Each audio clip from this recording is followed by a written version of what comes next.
नमस्ते मित्रों।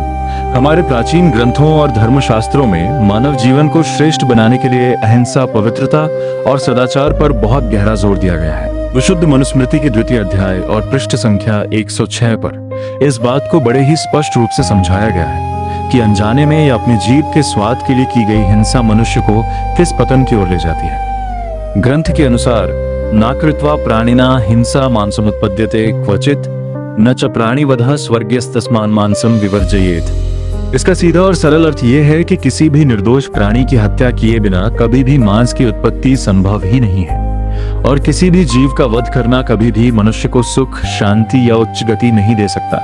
इसलिए हर विवेकशील मनुष्य को मांस का पूरी तरह से परित्याग कर देना चाहिए।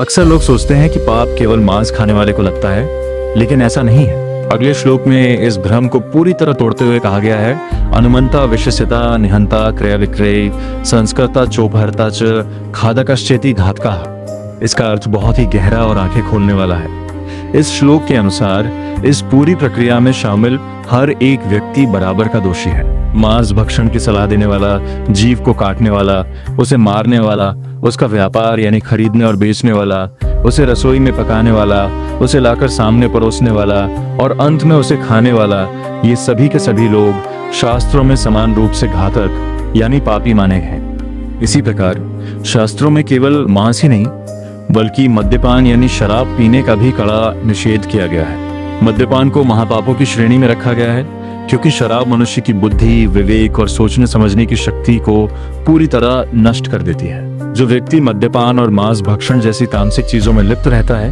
वह न तो इस लोक में सच्ची सुख शांति पा सकता है और न ही परलोक में। बुद्धि के नष्ट होते ही इंसान अनजाने में कई अन्य पाप कर बैठता है। इसलिए यदि जीवन में आत्मिक उन्नति, सुख और वास्तविक शांति चाहिए तो आज ही इन तामसिक प्रवृत्तियों को छोड़ें, दया, करुणा और अहिंसा का मार्ग अपनाएं, क्योंकि हर जीव में ईश्वर बसता है और हर जीव को जीने की स्वतंत्रता है। धन्यवाद।